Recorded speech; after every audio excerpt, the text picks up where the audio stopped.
नमस्ते दोस्तों, स्वागत है आपका माइंड फ्यूल समरी चैनल पर। दोस्तों, आज हम बात करने जा रहे हैं एक ऐसी किताब के बारे में जो हमारी ज़िंदगी को अंदर से बदल सकती है। यह किताब है स्पिरिचुअल एनाटॉमी, जिसे लिखा है दाजी कमलेश डी पटेल ने। ये किताब सिर्फ पढ़ने के लिए नहीं है, बल्कि ये एक अनुभव है, एक यात्रा है, आत्मा की यात्रा। इसमें बताया गया है कि किस तरह हमारा शरीर सिर्फ मांस और हड्डियों से बना नहीं है, बल्कि इसके भीतर एक अद्भुत ऊर्जा प्रणाली काम करती है, जिसे हम चक्रों के नाम से जानते हैं। हमारा शरीर बाहर से दिखने में जितना साधारण लगता है, भीतर उतना ही रहस्यमयी है। विज्ञान कहता है कि शरीर एक बायोलॉजिकल मशीन है, लेकिन आध्यात्मिक परंपराएं बताती हैं कि ये शरीर ऊर्जा का मंदिर है। इस किताब में दाजी हमें यही सिखाते हैं कि हर इंसान के भीतर एक अदृश्य लेकिन बेहद शक्तिशाली नक्शा बना हुआ है, और यही है हमारी स्पिरिचुअल एनाटॉमी। अगर आप कभी थकान महसूस करते हैं, बेचैनी महसूस करते हैं, जीवन में दिशाहीनता महसूस करते हैं, तो इसका कारण बाहर की दुनिया नहीं, बल्कि हमारे अंदर की ऊर्जा का असंतुलन है। दाजी कहते हैं कि जब हमारे चक्र संतुलित होते हैं, तो हमारा मन शांत रहता है, शरीर स्वस्थ रहता है और आत्मा अपने असली प्रकाश में जगमगाने लगती है। लेकिन जब ये चक्र अवरुद्ध हो जाते हैं, तो हम चिंता, तनाव, दुख और असंतोष से घिर जाते हैं। इस किताब में सबसे महत्वपूर्ण हिस्सा है चक्रों की समझ। आमतौर पर लोग 7 चक्रों की बात करते हैं, मूलाधार से लेकर सहस्रार तक। लेकिन दाजी इस बात पर जोर देते हैं कि हर चक्र सिर्फ ऊर्जा का केंद्र नहीं है, बल्कि यह हमारी चेतना की यात्रा का एक पड़ाव है।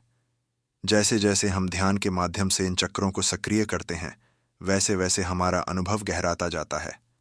सोचिए, जब हम ध्यान में बैठते हैं और अपनी चेतना को भीतर की ओर मोड़ते हैं, तो धीरे धीरे एक ऊर्जा का प्रवाह ऊपर उठने लगता है। यह प्रवाह हमारी इच्छाओं को शुद्ध करता है, हमारे विचारों को केंद्रित करता है और हमारे हृदय को प्रेम और करुणा से भर देता है। यही है हार्टफुलनेस मेडिटेशन का चमत्कार। दाजी बताते हैं कि हमारी आध्यात्मिक यात्रा का सबसे गहरा केंद्र है हृदय। दिमाग हमें तर्क देता है, विचार देता है, लेकिन हृदय हमें अनुभव देता है। जब हम ध्यान करते हैं, तो असली परिवर्तन वहीं से शुरू होता है। दिल से ही हमें परमात्मा का स्पर्श मिलता है, और जब दिल खुलता है तो भीतर का अंधेरा मिट जाता है। इस किताब का संदेश ये है कि हमें बाहर दुनिया को बदलने से पहले अपने भीतर की दुनिया को बदलना होगा। हम अक्सर बाहर की परिस्थितियों को दोष देते हैं, नसीब, हालात, लोग, लेकिन सच्चाई यह है कि हमारी असली ताकत भीतर है। अगर हमारे चक्र संतुलित हैं, अगर हमारा हृदय खुला हुआ है, अगर हमारी आत्मा प्रकाश में डूबी है, तो बाहर की कठिनाइयां हमें हिला नहीं सकती। इस किताब को पढ़ते पढ़ते आपको एहसास होगा कि आध्यात्मिक एनाटॉमी कोई रहस्यमयी विषय नहीं है, बल्कि यह हमारी असली पहचान है। हमारा शरीर, मन और आत्मा सब एक ही धारा से जुड़े हुए हैं। जब हम हार्टफुलनेस मेडिटेशन का अभ्यास करते हैं, तो धीरे धीरे ये धारा निर्मल होने लगती है। दाजी बार बार यही कहते हैं कि ध्यान कोई तकनीक नहीं है जिसे सिर्फ सीखकर खत्म कर दिया जाए। ध्यान एक जीने का तरीका है। जैसे हम रोज खाना खाते हैं, पानी पीते हैं, वैसे ही ध्यान भी हमारे लिए जरूरी है, क्योंकि ध्यान से हम अपने अस्तित्व की जड़ों तक पहुंचते हैं। किताब हमें यह भी सिखाती है कि आध्यात्मिकता का मतलब भागना नहीं है। यह किताब कहती है कि असली आध्यात्मिकता है जिंदगी के बीचों बीच रहते हुए भी शांति पाना। हमें किसी जंगल या गुफा में भागने की जरूरत नहीं है। असली ध्यान वही है जो हम अपनी रोजमर्रा की जिंदगी में जीते हैं।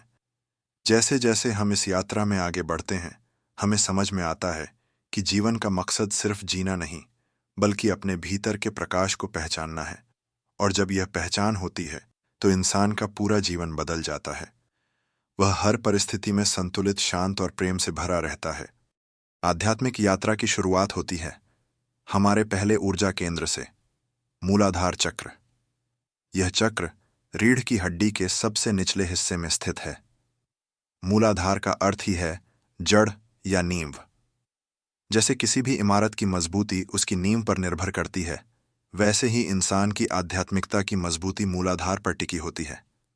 अगर यह चक्र असंतुलित है, तो जीवन में डर, असुरक्षा और बेचैनी बनी रहती है।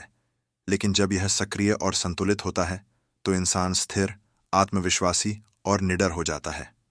दाजी कहते हैं कि मूलाधार चक्र ही हमारी जिंदगी की स्थिरता का प्रतीक है। यह हमें बताता है कि जीवन में जड़ें कितनी मजबूत होनी चाहिए ताकि आंधियां हमें हिला न सकें। दूसरा पड़ाव है स्वाधिष्ठान चक्र। यह नाभि के ठीक नीचे स्थित होता है और इसका संबंध सृजनशीलता, भावनाओं और आनंद से है। अगर आप कभी जीवन में रचनात्मक ऊर्जा महसूस करते हैं, संगीत, कला या किसी भी क्रिएटिव काम में डूब जाते हैं, तो यह स्वाधिष्ठान की देन है। लेकिन अगर यह चक्र अवरुद्ध है तो इंसान भावनाओं के बोझ से दबा हुआ महसूस करता है। कभी क्रोध, कभी दुख, कभी असंतोष से ग्रस्त रहता है।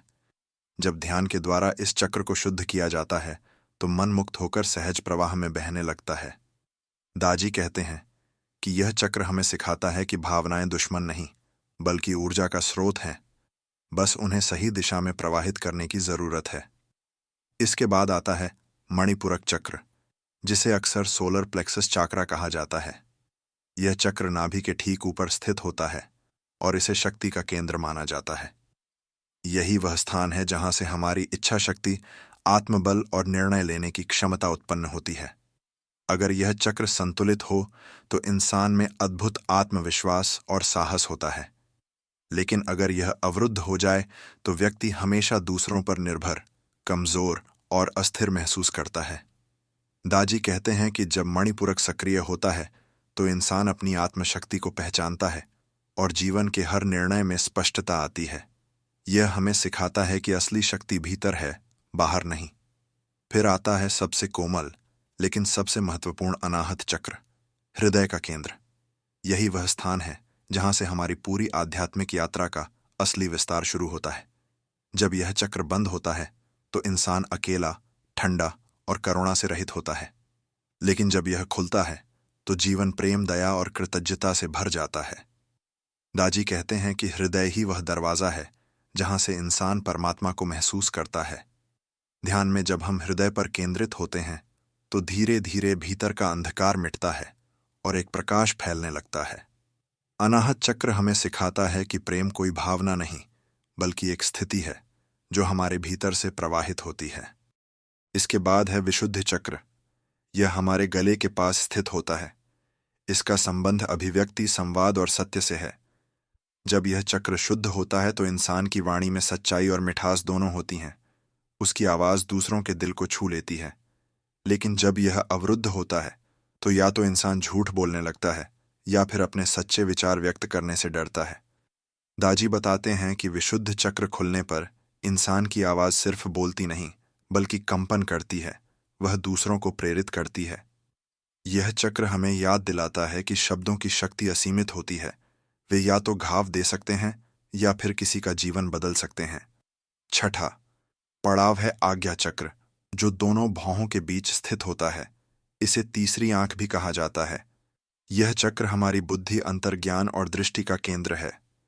जब यह सक्रिय होता है तो इंसान में एक अद्भुत स्पष्टता आती है। वह केवल आंखों से ही नहीं, बल्कि हृदय और आत्मा से भी देखना शुरू कर देता है। अगर यह चक्र अवरुद्ध है तो व्यक्ति भ्रम, असमंजस और गलत निर्णयों में फंसा रहता है। दाजी कहते हैं कि आज्ञा चक्र खुलने का मतलब है अंतरात्मा की आवाज सुनना। यह हमें भीतर से मार्गदर्शन देता है और सिखाता है कि जीवन में असली गुरु बाहर नहीं, बल्कि भीतर बैठा है। और अंत में आता है सहस्रार चक्र। यह सिर के शीर्ष पर स्थित होता है और इसे 1000 पंखुड़ियों वाला कमल कहा गया है। यही वह स्थान है जहां हमारी चेतना ब्रह्मांडीय चेतना से मिलती है। जब यह चक्र सक्रिय होता है तो इंसान का अहंकार पूरी तरह मिट जाता है और वह महसूस करता है कि उसका अस्तित्व अलग नहीं, बल्कि संपूर्ण सृष्टि से जुड़ा हुआ है। यही आध्यात्मिक यात्रा का चरम बिंदु है। दाजी कहते हैं कि सहस्रार खुलने पर इंसान को ऐसा लगता है जैसे भीतर और बाहर का हर पर्दा हट गया हो, सब एक ही ऊर्जा में विलीन हो गए हों। यही वह क्षण है जब इंसान को सच्ची मुक्ति का अनुभव होता है। इन 7 चक्रों की यह यात्रा हमें यह सिखाती है कि इंसान का जीवन सिर्फ जन्म और मृत्यु के बीच की कहानी नहीं है। यह एक ऊर्जा की यात्रा है, जड़ों से लेकर आकाश तक। और जब हम ध्यान के माध्यम से इन चक्रों को संतुलित करते हैं तो हमारा शरीर, मन और आत्मा एक सुर में गाने लगते हैं। यही है स्पिरिचुअल एनाटॉमी का असली संदेश, कि हम सब भीतर से संपूर्ण हैं, हमें बस अपने भीतर झांकना है। ताजी इस किताब में बताते हैं कि ध्यान कोई जटिल या रहस्यमयी प्रक्रिया नहीं है, बल्कि यह हमारे लिए उतना ही प्राकृतिक है जितना सांस लेना। ध्यान का मतलब है भीतर के शोर को शांत करना और अपने असली स्वरूप से जुड़ना।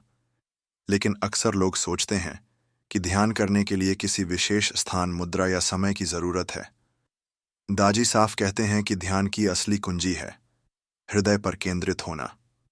जब हम हृदय पर ध्यान करते हैं तो धीरे धीरे हमारे भीतर का अंधकार हटने लगता है और भीतर से प्रकाश प्रकट होने लगता है। हार्टफुलनेस मेडिटेशन की शुरुआत होती है एक बहुत ही सरल अभ्यास से। आराम से बैठना, आंखें बंद करना और अपना ध्यान हृदय पर केंद्रित करना। वहां हम यह कल्पना करते हैं कि हृदय में प्रकाश है, एक कोमल रोशनी जो हमें शांति और सुकून से भर रही है।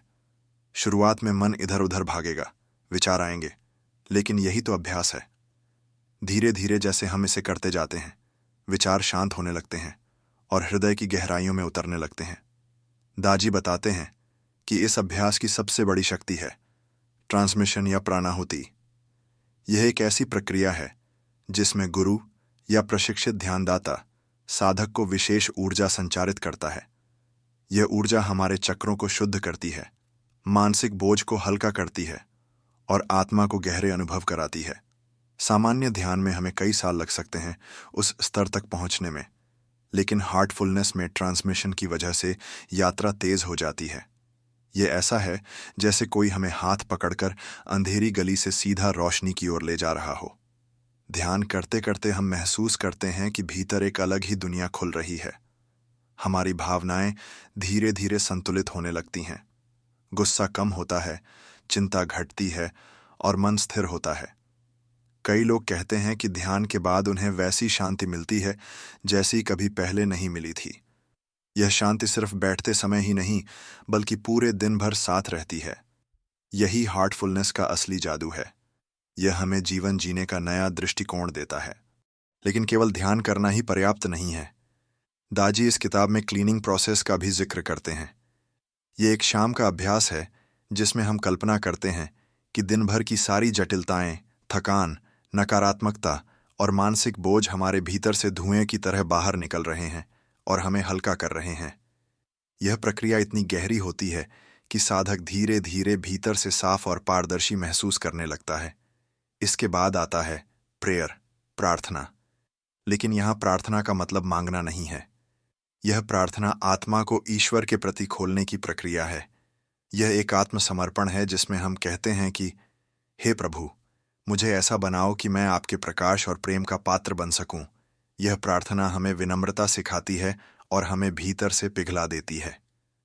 हार्टफुलनेस मेडिटेशन की सबसे बड़ी विशेषता यह है कि यह केवल व्यक्तिगत परिवर्तन तक सीमित नहीं रहती। जब इंसान बदलता है तो उसका परिवार बदलता है, समाज बदलता है और धीरे धीरे पूरी दुनिया बदलने लगती है। जब हम शांति का अनुभव करते हैं तो हम अपने आसपास शांति फैलाते हैं। जब हम भीतर प्रेम से भरते हैं तो वह प्रेम हर रिश्ते में बहता है। दाजी कहते हैं कि आध्यात्मिकता सिर्फ अपने लिए नहीं, बल्कि पूरी मानवता के लिए है। इस किताब में बार बार एक गहरी बात कही गई है, हृदय ही द्वार है। हम चाहे कितनी भी किताबें पढ़ लें, कितने भी व्याख्यान सुन लें, असली अनुभव तभी होगा जब हम अपने हृदय की ओर यात्रा करेंगे।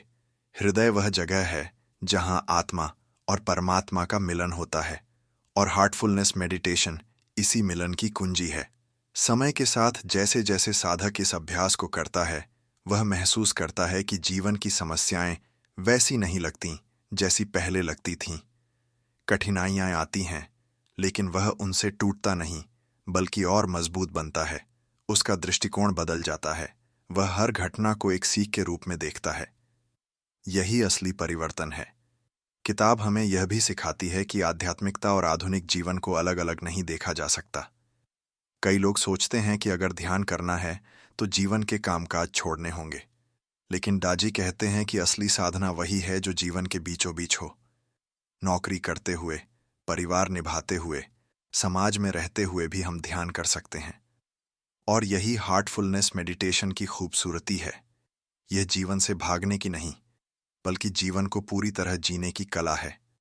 आध्यात्मिक जागृति का मतलब केवल इतना नहीं है कि हम आंखें बंद करके शांति महसूस करें। यह तो केवल शुरुआत है। असली जागृति तब होती है जब हम समझते हैं कि हमारी पहचान केवल शरीर या मन तक सीमित नहीं है। दाजी कहते हैं कि हर इंसान के भीतर एक असीम चेतना है, वही असली मैं है। यह मैं न जन्म लेता है, न मृत्यु को जानता है। यह शुद्ध, निर्मल और अनंत है। लेकिन समस्या यह है कि हम अक्सर खुद को केवल शरीर, नाम, पद या रिश्तों से जोड़कर देखते हैं। यही अज्ञान है। जब ध्यान के माध्यम से धीरे धीरे परतें हटती हैं, तो हमें एहसास होता है कि हम जो सोचते थे हम वही नहीं हैं। हम अपने विचार नहीं हैं, हम अपनी भावनाएं नहीं हैं, हम अपने अनुभव नहीं हैं। हम तो वह साक्षी हैं जो इन सबको देख रहा है। यही है आत्म साक्षात्कार। यह अनुभव ऐसा है जैसे कोई लंबे अंधेरे सपने से अचानक जाग गया हो और उसे सच्चाई का प्रकाश दिख गया हो। दाजी इस किताब में बताते हैं कि आत्म साक्षात्कार का मार्ग कठिन नहीं है, बस निरंतरता और समर्पण की जरूरत है। जब हम रोज ध्यान करते हैं, अपने चक्रों को संतुलित करते हैं और हृदय को शुद्ध करते हैं, तो धीरे धीरे हमारी चेतना ऊपर उठने लगती है। जैसे कोई कमल का फूल कीचड़ से ऊपर उठकर खिलता है, वैसे ही हमारी आत्मा सांसारिक उलझनों से ऊपर उठकर खिलती है। आध्यात्मिक जागृति का सबसे बड़ा संकेत है भीतर से स्वतंत्रता। बाहरी परिस्थितियां चाहे जैसी हों, लेकिन जागृत व्यक्ति भीतर से आजाद महसूस करता है। वह अब हालातों का गुलाम नहीं रहता। अगर कठिनाइयां आती हैं तो वह उन्हें विकास का साधन मानता है। अगर सफलता आती है तो वह उसमें खोता नहीं है। उसका मन संतुलित रहता है। यही वह अवस्था है जिसे गीता में स्थित प्रज्ञता कहा गया है। दाजी कहते हैं कि आत्म साक्षात्कार का असली लाभ यह है कि इंसान प्रेम का सागर बन जाता है।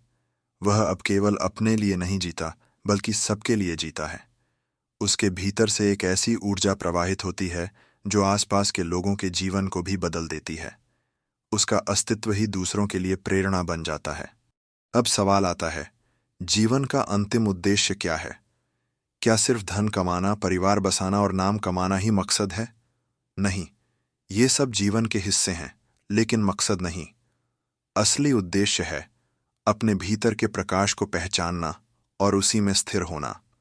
जब इंसान यह पहचान लेता है कि वह ब्रह्मांड से अलग नहीं है, बल्कि उसी का अंश है, तब वह परम आनंद का अनुभव करता है।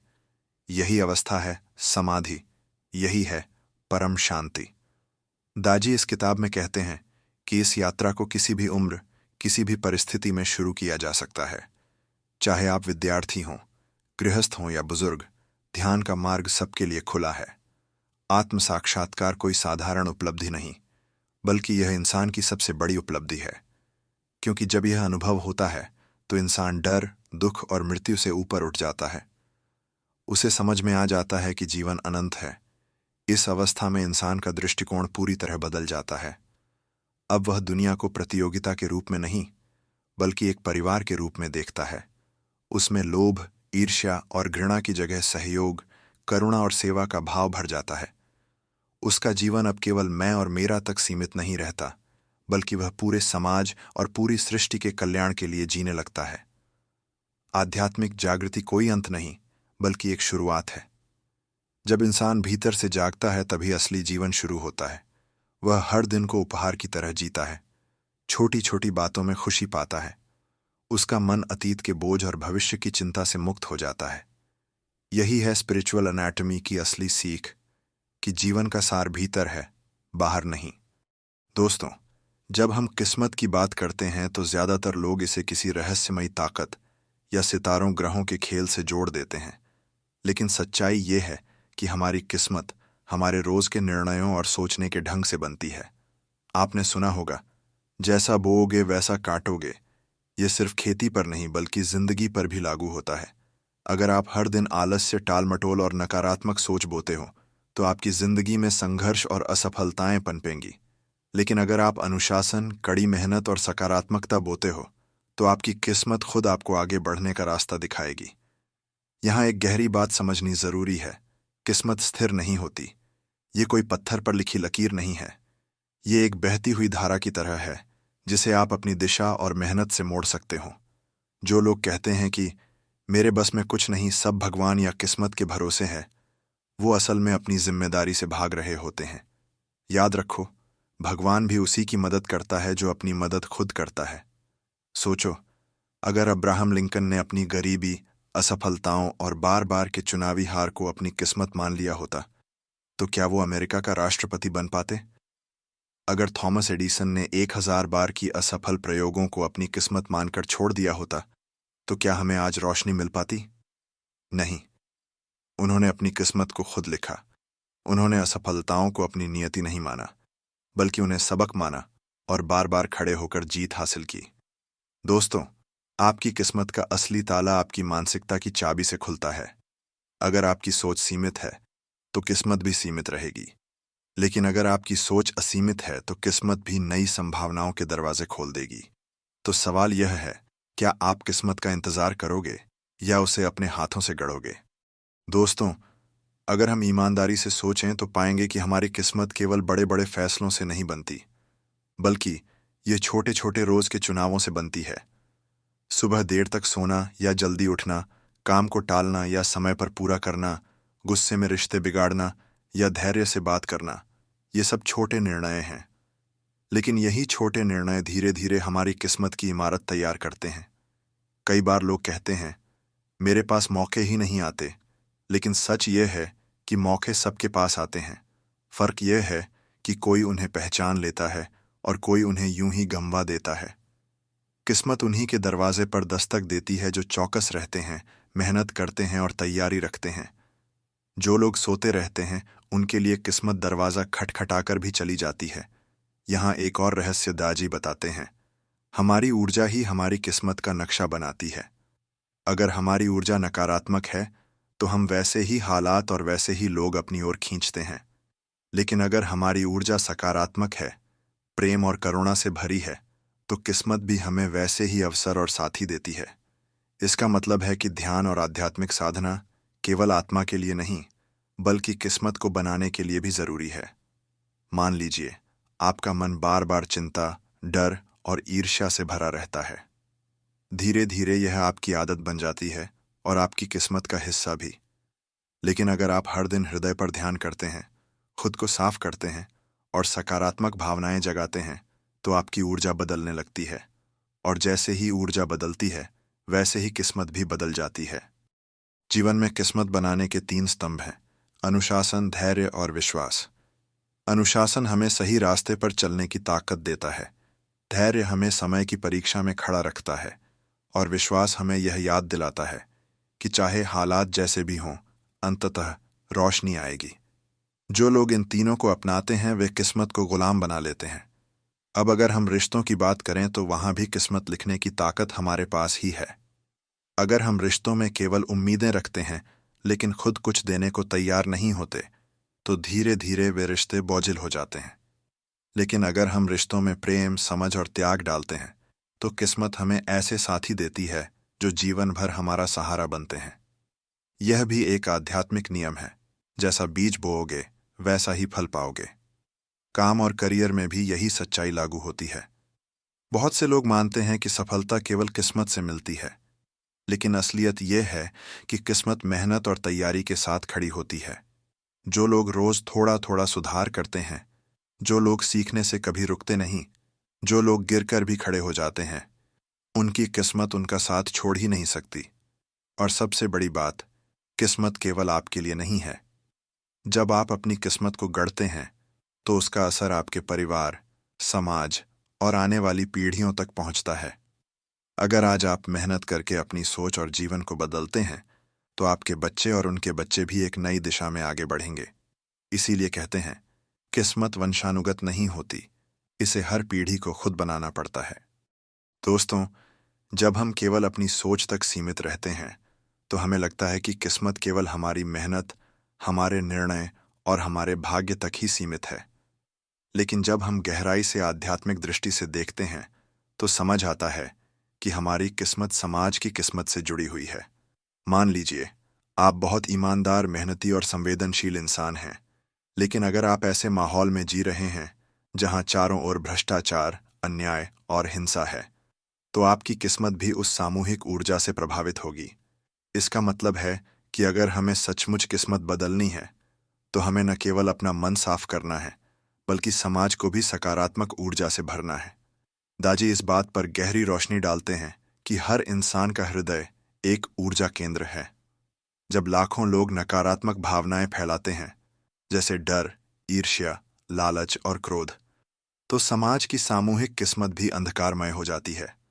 यही कारण है कि आज हम जलवायु संकट, युद्ध, हिंसा और अविश्वास जैसी समस्याएं देख रहे हैं। ये सब केवल राजनीति या अर्थव्यवस्था की वजह से नहीं है, बल्कि हमारे आंतरिक जगत की असंतुलन का परिणाम है। लेकिन अच्छी खबर यह है कि जैसे नकारात्मक ऊर्जा समाज की किस्मत बिगाड़ती है, वैसे ही सकारात्मक ऊर्जा उसे रोशन कर सकती है। जब लाखों लोग प्रेम, शांति, करुणा और भाईचारे को अपने भीतर जगाते हैं, तो एक नया समाज जन्म लेता है। यही सामूहिक किस्मत का नियम है, जैसा भीतर होगा वैसा बाहर होगा। दोस्तों, अगर आप ध्यान से देखें तो पाएंगे कि इतिहास में भी यही हुआ है। जब समाज के लोग आध्यात्मिक जागरूकता की ओर बढ़े, तो स्वर्ण युग आया। जब लोग केवल भौतिकता में डूबे, तो पतन हुआ। यानी समाज की किस्मत इस बात पर निर्भर करती है कि उसके लोग किस दिशा में सोच रहे हैं। अब सोचिए, अगर हम सब रोज केवल 10 मिनट अपने हृदय से जुड़ जाएं, तो पूरे समाज की ऊर्जा कितनी बदल जाएगी। हमारी सोच, हमारी भावनाएं और हमारे कर्म मिलकर एक सामूहिक लहर पैदा करेंगे, और वही लहर हमारी मानवता की किस्मत को नए शिखर तक ले जाएगी। यहाँ एक और गहरी बात है। हमारी किस्मत का असली उद्देश्य केवल व्यक्तिगत सफलता नहीं है। असली उद्देश्य है कि हम मानवता को ऊंचाई दें। अगर हम अपनी किस्मत से केवल पैसा, नाम और शक्ति हासिल करते हैं, तो यह अधूरी किस्मत है। लेकिन अगर हम अपनी किस्मत को इस तरह गढ़ते हैं कि उससे औरों की जिंदगी भी बेहतर हो, तो यही सच्ची किस्मत है। इसलिए दाजी कहते हैं, destiny is not about reaching the top alone, it is about taking others along with you. यानी किस्मत का असली अर्थ है सामूहिक उत्थान। अब यह सवाल उठता है कि हम इस सामूहिक किस्मत को बनाने के लिए क्या कर सकते हैं। इसका जवाब सरल है। अपने भीतर प्रकाश जगाइए और उसे दूसरों तक फैलाइए। जब आप प्रेम से बात करते हैं, जब आप माफ करना सीखते हैं, जब आप ईमानदारी से जीवन जीते हैं, तो यह सब छोटे छोटे कार्य मिलकर समाज की किस्मत लिखते हैं। दोस्तों, अगर आपको यह वीडियो दिल को छू गया हो और इससे आपकी सोच में जरा सी भी रोशनी आई हो, तो अब आपकी बारी है इस रोशनी को औरों तक पहुंचाने की। अभी इसी वक्त चैनल को सब्सक्राइब कर लीजिए, क्योंकि आगे आने वाले हर वीडियो आपकी जिंदगी की दिशा बदल सकते हैं। नीचे कमेंट में हमें बताइए कि इस वीडियो का कौन सा हिस्सा आपके दिल को सबसे ज्यादा छू गया, ताकि हम जान सकें कि आपको सबसे ज्यादा प्रेरणा कहाँ मिली। और हाँ दोस्तों, इसे केवल अपने पास मत रखिए। इस संदेश को अपने परिवार, दोस्तों और अपने हर प्रियजन तक शेयर कीजिए। हो सकता है आपकी एक शेयर किसी और की जिंदगी की किस्मत बदल दे। तो चलिए मिलकर इस कारवां को और बड़ा बनाते हैं, क्योंकि जब आप जुड़ते हैं, तो यह सिर्फ एक चैनल नहीं रहता, बल्कि एक पूरा आंदोलन बन जाता है।